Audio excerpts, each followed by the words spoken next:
मैं आपसे हाथ जोड़ के विनती करती हूँ कि प्लीज एक बार मेरिट्स पे हमारा केस सुन लिया जाए। हम कोई दरिंदे नहीं है, हम भी नॉर्मल परिवार हैं। सीबीआई ने भी जानबूझ के आई डोंट नो किस प्रेशर में आके सारे इंस्टीट्यूशंस, लेकिन सीबीआई ने प्रेशर में आके हम पे इनके कहने पे चार्जशीट लगाई।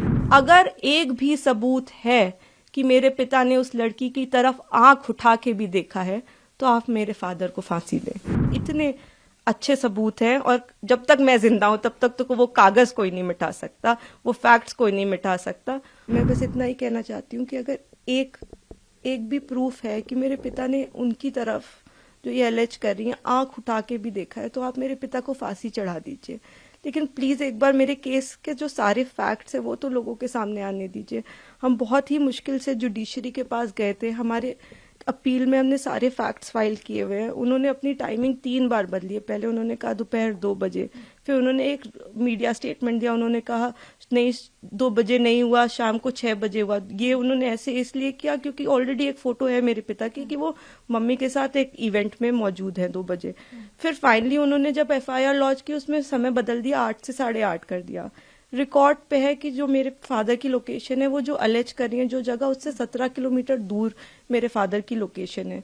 वो खुद उस वक्त फोन पे बात कर रही हैं जिस वक्त उन्होंने ये टाइमिंग अलेज की है। तो इतने सारे सबूत होने, एम्स की रिपोर्ट है जो बता रही है कि वो 18 साल के ऊपर है और वो खुद को माइनर 15 साल की बच्ची बताती हैं।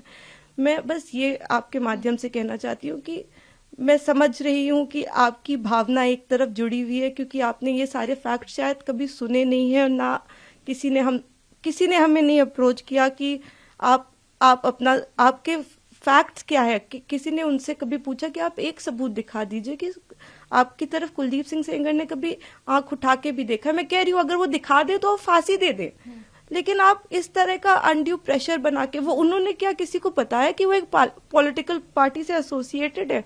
2022 में उनकी मां ने विधानसभा का चुनाव लड़ा हुआ है उन्नाव से। ये सब चीजें वो नहीं बताएंगे क्योंकि वो सब चीजें उनके नैरेटिव को सूट नहीं करता। हम भी 2 बेटियां हैं, 8 साल से ड्यू प्रोसेस, मतलब हम कभी धरना देने नहीं बैठे, हम कुछ नहीं किया, हम ड्यू प्रोसेस पे विश्वास रख के, और आज भी हमें पूरा विश्वास है कि अंत में, क्योंकि हमारा केस इतना स्ट्रांग है, अंत में हमारी जीत होगी। लेकिन 8 साल हो गए। मैं आपसे हाथ जोड़ के विनती करती हूँ कि प्लीज एक बार मेरिट्स पे हमारा केस सुन लिया जाए। हम कोई दरिंदे नहीं है, हम भी नॉर्मल परिवार हैं। और वो हमें कुछ भी पावरफुल बोल ले या कुछ भी कह ले, असल बात तो यही है ना कि 8 साल से इतने सबूत होने के बावजूद वो जेल में बंद है क्योंकि एक बार आपने ऐसा झूठा इल्जाम उन पे लगा दिया। इस केस में इन्होंने स्टेटमेंट्स तो अपने बहुत सारे बदले ही हैं, जो कि आप अगर मुझसे कहेंगे तो मैं आपको डिटेल में प्रोवाइड कर दूंगी। इन्होंने समय 3 बार बदला है। पहले इन्होंने कहा कि दोपहर को 2 बजे कुलदीप सिंह सेंगर ने मेरे साथ रेप किया। उसके बाद इन्होंने कहा नहीं दोपहर के 2 नहीं बज रहे थे, शाम के 6 बज रहे थे। फिर इन्होंने चेंज किया, कहा नहीं ये नहीं हो रहा था, शाम के 8:30 बज रहे थे। जब सीबीआई ने मेरे फादर की लोकेशन निकाली तो उनकी लोकेशन 17 किलोमीटर दूर उनके उन्नाव ऑफिस की पाई गई।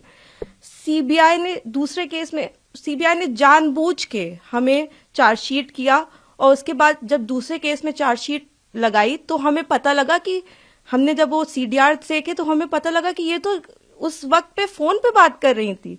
तो सीबीआई ने भी जानबूझ के आई डोंट नो किस प्रेशर में आके सारे इंस्टीट्यूशंस, लेकिन सीबीआई ने प्रेशर में आके हम पे इनके कहने पे चार्जशीट लगाई। मैं देखिए किसी पे इल्जाम नहीं लगा रही, मैं बस ये कह रही हूँ कि अभी भी ये सारे तथ्य हमारी अपील में मौजूद है। हमारे पास इनका एक रिकॉर्ड है।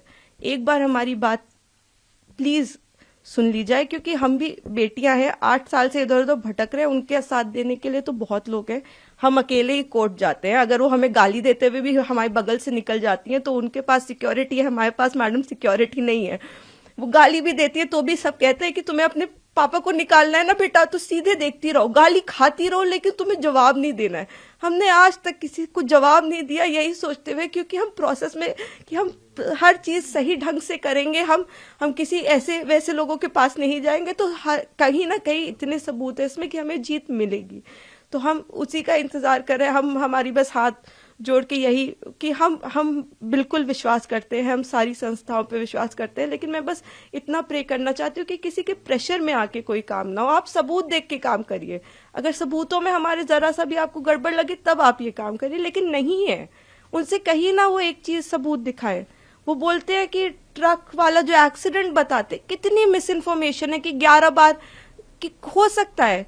IIT दिल्ली, CBI, NHRC सारी की एक्सपर्ट टीम बनाई गई थी, इसमें सबने पाया कि वो नेचुरल एक्सीडेंट था। मेरे फादर उस केस से डिस्चार्ज हो चुके हैं, लेकिन आप देखिए आपको कोई मीडिया चैनल नहीं बताएगा कि मेरे पिता उस केस से डिस्चार्ज हो गए थे, जिसमें वो कह रही हैं कि लोगों को मरवाया। आज भी आपने यही नैरेटिव बना रखा है कि लोगों को मरवाया। मतलब इतना झूठ, इतना मिस इन्फॉर्मेशन है वहां पे कि मैं बस रिक्वेस्ट करना चाहूंगी, प्लीज किसी तरह का मिस इन्फॉर्मेशन मत फैलाएं। आपके जैसे भी सवाल हो आप मुझसे पूछ लें। आप फादर की डेथ की बात करते हैं, मेरे पिता उस वक्त टाउन में ही नहीं थे, he was not even present in Unnao. ये भी एलिगेशंस लगाए गए हैं। जी, मैं इसीलिए मैं ट्विटर पे रोज मुझे रेपिस्ट की बेटी और जाने क्या क्या कहा जा रहा है, तो मैं जानती हूँ अगर हम अपने फैक्ट्स भी ट्वीट करते हैं या हम फैक्ट्स भी बताने की कोशिश करते हैं तो हमें बहुत अलग अलग नामों से बुलाया जाता है। हम जवाब भी नहीं दे सकते, क्योंकि सारी हमें पता है कि सारी संवेदना है वो सब एक तरफ जुड़ी हुई है। हम तो बेटियां है ही नहीं, लेकिन ठीक है हम सब झेल रहे हैं। लेकिन जो आप वही मैं कह रही हूँ ना कि तथ्यों पे कोई बात करे। आप कह रहे विटनेस, किस विटनेस को मरवा दिया? अगर एक रिपोर्ट है कि वो नेचुरल एक्सीडेंट था तो हमने कैसे वो कराया? आप बताइए ना। IIT दिल्ली तो झूठ नहीं बोले, एक्सपर्ट टीम्स बनाई गई, इतना प्रेशर बनाया गया। मेरे घर में रोज रेड मारते थे, रोज मेरी माँ को परेशान करते थे, मुझको परेशान करते थे, क्योंकि उस वक्त भी इसी तरह मीडिया में प्रेशर बनाया गया था। तो मैं बस इतना ही, मैं सच में it's my humble request to all of you, आप पहले केस जान लीजिए, आपके जो भी सवाल हो आप कर लीजिए। मैं डॉक्यूमेंट्स लेके आपके सामने बैठने को तैयार हूं, लेकिन प्लीज किसी की कही सुनी बातों पे मेरे पिता के साथ ऐसा मत करिए। 8 साल से हम न्याय के लिए लड़ रहे हैं, प्लीज। जी, मैं सारी चीजें देख रही हूँ। मैंने आपको इसीलिए बताया कि कुछ उनके पॉलिटिकल अफिलिएशंस भी हैं, और मुझे कोई वो बिल्कुल प्रोटेस्ट करे, लेकिन जहां वो प्रोटेस्ट कर रहे हैं उनसे आप एक बार जाके कह दीजिए कि आप प्लीज सबूत दे दीजिए, एक बार दिखा दीजिए कि क्या सबूत है कि कुलदीप सिंह सेंगर ने आपके साथ ऐसा ऐसा किया। एक बार मैं मीडिया के मेंबर से रिक्वेस्ट है कि कोई भी एक बार जाके उनसे पूछ ले कि आप एक सबूत दे दीजिए। मैडम, मैंने तो 6-7 पॉइंट बताए हैं, आप एक पॉइंट बता दीजिए कि ये सबूत है कि आपके साथ ऐसा ऐसा उस दिन हुआ, सिवाय आपके बोलने के, जिसमें भी आपने कई बार अपने बयान बदले हैं। आपने मेरे पिता पे आपने एक केस फाइल किया, अन्य लोगों पे 2.5 महीने बाद आपने सोच समझ के, शायद ये आप में से कम लोगों को पता होगा, सन 2000 में इनके चाचा हिस्ट्री शीटर हैं, उन पे 17 मुकदमे हैं, 17, and these are not put by us. मैं जब पैदा हुई हूँ उसके पहले से मुकदमे चल रहे हैं, तो इसके पहले कि लोग इसमें भी कुछ सोचे। 17 मुकदमे सन 2000 में वो मेरे चाचा पे अटेम्प्ट टू मर्डर का उनके ऊपर केस चला है, वो इस वक्त तिहाड़ में बंद है, जो इनके चाचा है। तो आज की इनकी दुश्मनी नहीं है हमसे, इनकी दुश्मनी हमसे पुरानी है। तो बहुत सारे कारण हैं। अगर आप कोई भी मुझसे सवाल पूछना चाहते हैं तो आप मुझसे डिटेल पूछे, मैं सारी सवालों का आपका जवाब। मैं बस चाहती हूँ कि आप फैक्ट्स पे बात करें। आप एक बार, मैं भावनाएं समझती हूँ सबकी, किसी को भी, मैं खुद एक बेटी हूँ, मुझे ये कहानी किसी बच्ची की सुनाई जाती तो मैं भी शायद ट्विटर पे गालियां ही लिख रही होती, लेकिन उस कहानी में कितना सच है ये जान लीजिए कि दूसरी तरफ भी हैं बेटियां, दूसरी तरफ भी लोग हैं। जिस इंसान को आप इतना बुरा समझ रहे हैं वो नहीं है, वो 2 बच्चियों के, और मैं इसलिए नहीं कह रही कि आप आर्ग्यूमेंट्स वो लेके आए, लेकिन वो भी इंसान, क्या उन्होंने देखा भी आंख से? आप एक प्रूफ दे दीजिए और आप मेरे पिता को फांसी पे चढ़ा दीजिए। मैं कह रही हूं, अगर एक भी सबूत है कि मेरे पिता ने उस लड़की की तरफ आंख उठा के भी देखा है तो आप मेरे फादर को फांसी दें। लेकिन अगर वो सबूत नहीं है तो हमें पूरा हक है कि हमारे भी सबूत सुने जाएं। प्लीज हमें वो मौका दीजिए। बिल्कुल, आपने शायद डिटेल्ड ऑर्डर देखा होगा, उसमें आप मेरे जो सीनियर एडवोकेट रहे, उन्होंने, मिस्टर एन हरिहरन जी, उन्होंने सारे पॉइंट्स पे आर्ग्यू किया था। उन्होंने आर्ग्यू किया था कि ये माइनर नहीं थी, एम्स की रिपोर्ट है। उन्होंने आर्ग्यू किया था कि 3 अलग अलग इन्होंने टाइम बताए। उन्होंने आर्ग्यू किया था कि हमारे पिता की CDR लोकेशन 17 किलोमीटर दूर की। उन्होंने आर्ग्यूमेंट किया था कि ये फोन पे है। ऐसा नहीं है कि कोर्ट के सामने हमने जाके कह दिया हम पब्लिक सर्वेंट नहीं है और कोर्ट ने कहा कि आप रिहा हो जाइए। हमने सारा पूरी चीज कोर्ट के सामने प्रस्तुत की और हर चीज लीगली हुई है। मैं कह रही हूँ कि जो लोग ऑर्डर का ऑपरेटिव, आप पूरा ऑर्डर पढ़िए ना कि क्या हमारी तरफ से सिर्फ एक ही आर्ग्यूमेंट किया गया है।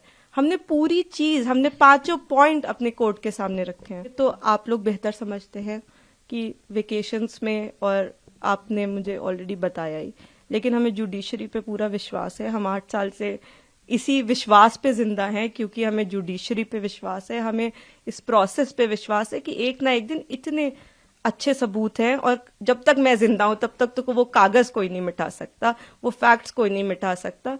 तो उन फैक्ट्स के होप में कि ये एक दिन सबके सामने आएंगे, मैं जिंदा हूं। और मैं यही कहना चाहती हूँ कि प्लीज किसी भी इंस्टीट्यूशन पे आप अपनी भावनाओं पे आके मत प्रेशर बनाएं।